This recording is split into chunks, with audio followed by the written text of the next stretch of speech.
96% of President Trump's supporters said they would still vote for him again. According to a recent ABC News and Washington Post poll, his supporters have not swayed in any way. Joining us right now, reality TV star Rick Harrison from the hit show Pawn Stars. His business, Gold and Silver Pawn Shop, is featured on the program. Rick, great to see you. Thanks for having me. Thank you so much for joining us. Now, we want to talk to you about the business. We also want to talk to you about your support of President Trump. You endorsed then candidate President Trump.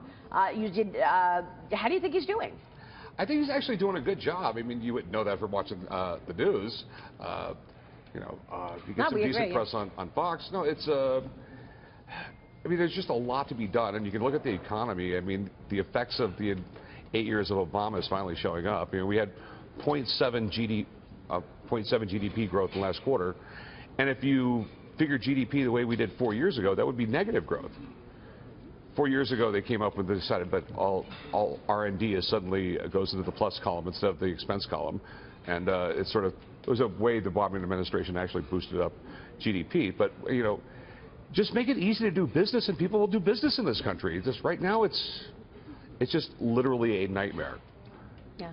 Well, you know, what do you think he's doing well? I mean, you say you think he's doing a good job. What's most important to you in terms of what he's doing well? What I really hope on is growth and jobs.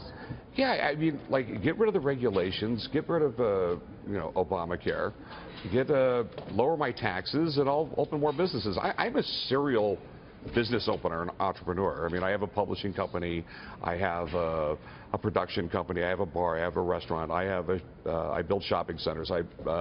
I do a little bit of everything. Making money is like my 34th favorite thing in the world. Rick, so my question is, the couple things you mentioned, do you think, based on everything going on in Washington, that, you know, we will see a health care pass? You're going to see tax reform? I know what you want, and I think a lot of the country wants some things done, but... Well, there's so much obstructionism But based on where things are, what do you think gets done legislatively? I think they can get the taxes passed, because I think the Republicans... They need to. I mean, they're politicians, but I think they are smart enough to realize that if we don't they don't do something about taxes, they're not going to stay in office.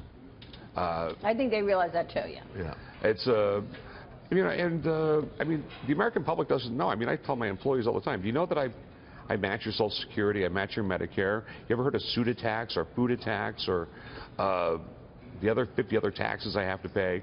It's, and... Death by 1,000 cuts.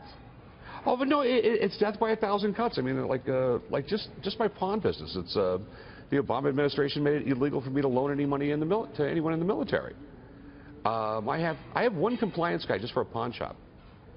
You know, it's everything from Homeland Security, FBI, the local police department, IRS, all these regulations I have to keep an eye on constantly, and it's overwhelming for a smaller business. Robert, what do you say about that? You were an advisor to President Obama. Yeah. What do you want to say to Rick?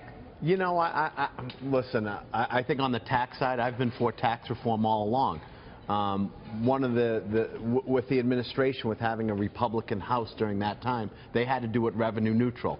There was zero chance of getting tax reform passed revenue neutral.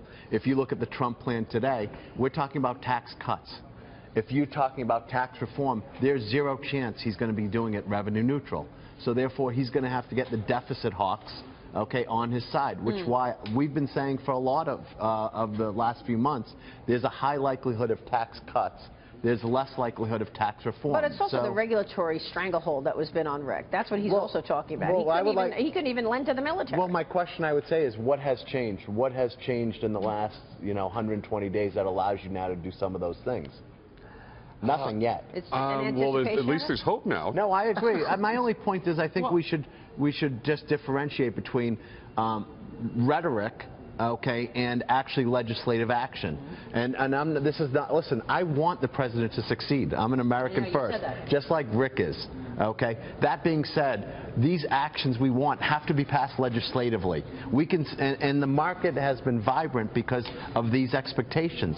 Now these expectations have to come to pass. And Rick, and I hope they do. And Rick, there's one idea that's being floated in the upcoming budget out of the White House: mandatory 6 weeks of paid family leave for not only mothers but fathers and adoptive parents, which a lot of people, particularly on the left, have called for. But as a small business owner,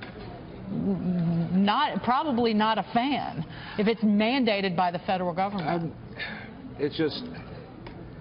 It's government's the problem. It really is. I mean, it's, you know, I do well, okay, and I can afford it. I know other small businesses that it would be tough. You know, I mean, especially when you have a mom and pop shop that got 5, 6 employees, and all of a sudden you have a guy, you know, you're having to pay 6 weeks for someone to go out.